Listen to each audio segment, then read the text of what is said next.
안녕하십니까. 세모인 에스크로 대표 정혜태입니다. 부유세에 대한 이야기를 하고 있습니다. 미국의 그 워렌 의원이 5천억 불, 그죠? 우리나라 돈 5천억 불이 넘는 사람들에 대해서 부유세를 매기자.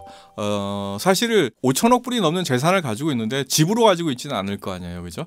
거기에서 무슨 소득들이 좀 생기긴 생길 거예요. 그래서 세금을 낼 세원이 전혀 없지는 않을 겁니다. 근데 이론적으로 재산에 대한 세금을 매긴다라는 거는 사실 실현소득이 아니라 미실현소득이라고 얘기하잖아요.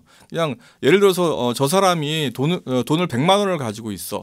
그러면은 세원이 생긴 게 아니잖아요. 100만 원을 벌었어라는 개념하고 그냥 100만 원을 가지고 있는 데 대해서 세금을 때릴 거예요. 이거하고 좀 다른 개념이죠. 그래서 미국이 그런 이야기를 논의하고 있는 거는 빈익빈 부익부가 너무 극심하지 않느냐. 이런 사람들은 노블레스 오블리주라는 측면에서도 당연히 바람직하다라는 거고요.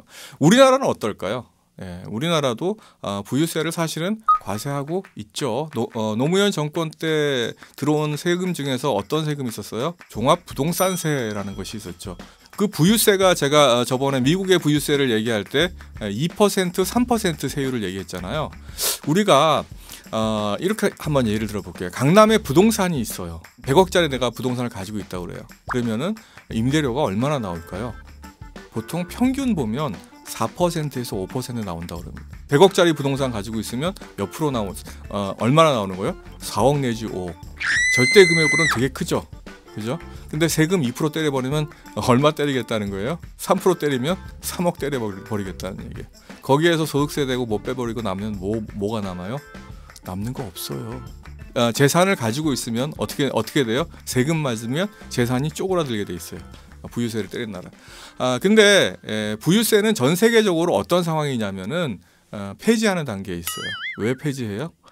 이거를 부유세를 과세를 하다 보니까 어떤 상황이 되냐면은 자산을 해외로 빼돌려요. 우리나라도 그런 상황이 많이 있었어요. 우리나라가 1년에 해외로 나가는 국부의 유출이 어느 정도 된다고 생각하세요? 한 20조 정도가 됩니다. 이런 얘기는 안 하죠, 사람들이. 실질적으로 그런 국부를 유출하는 사람들이 어떤 사람들이에요? 돈 가진 놈들. 지금 뭐 이렇게 뭐 누구 얘기하지만 뭐 좌우를 떠나가지고요. 돈 가진 사람들이 국민은 죽거나 말거나, 그죠? 자기네들은 해외로 재산 빼돌리고 국내에서 부동산 투기하고 뭐 그러면서 각자 이념적인 이야기를 막 하죠. 우리가 그런 사람들을 보고 있으면 참으로 우리도 좀 돈 좀 벌어야 되겠다, 뭐 이런 생각이 들기도 합니다. 20조 원씩 빼돌린 거 만약에 40년 계산해 보면 800조예요. 이 800조는 어느 정도 숫자면은 우리나라 부채 있잖아요. 개인 부채라고 얘기하는 가계 부채. 우리나라가요 가지고 있는 가계 부채 반 정도를 갚아줄 수 있는, 그죠? 그런 돈입니다. 이 돈이 해외로 유출되지 않았더라면 어떻게 됐을까요? 우리나라에서 돌았다라고 하면 정말 더 많은 부를 창출했을 겁니다. 자, 부유세를 매기는 거는 되게 신중해야 된다는 거예요. 이거는 우리나라만의 문제가 아니에요. 미국에서도 이런 사람들은 뭐 경제에 물론 극단적으로 소득 양극화를 해결하겠다. 너무 부자가 0.1%가 국부의 20%를 가지고 있다는 게 말이 되느냐. 평등주의자 입장에서는. 그런데 그 사람들이 재산 해외로 빼돌려 버리면은, 그죠? 그 부를 가지고 창출할 수 있는 것조차 해외에서 창출이 되잖아요. 그러면은 소위 말하는 낙수 효과가 없다라고 이야기하지만 불합리한, 오히려 우리나라한테 결국은 자기 발등을 찍는 꼴이 되겠는가. 정책이라는 거는요, 이런 거예요. 앞으로 어떻게 될 것인가에 대한 생각을 하고서 정책을 피는 게 중요합니다.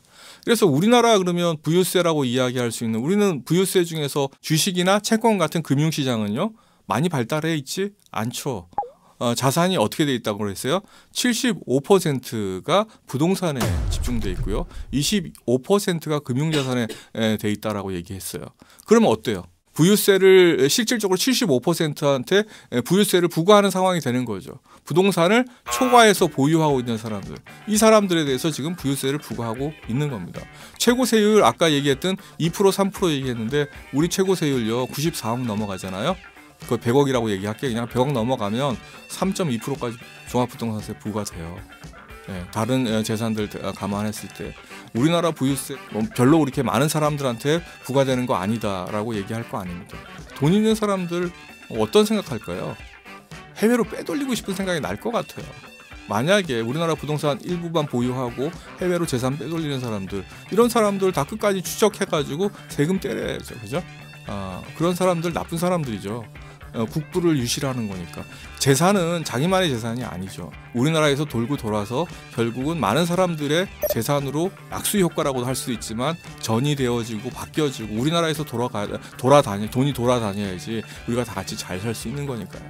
자, 이런 관점에서 우리는 감정적으로 어떤 정책이나 제도를 시행하려고 해서는 안 된다라는 얘기를 하고 싶은 겁니다. 그래서 우리나라 제도가 그런 게 있지만, 그리고 또 이번에 문제가 된 게 뭐예요? 공시지가라든지 그 다음에 주택 공시가격 중에서 이런 부분들을 상당히 상향 조정함으로 인해 가지고 어떻게 됐어요? 부유세를 올리는 효과가 났어요.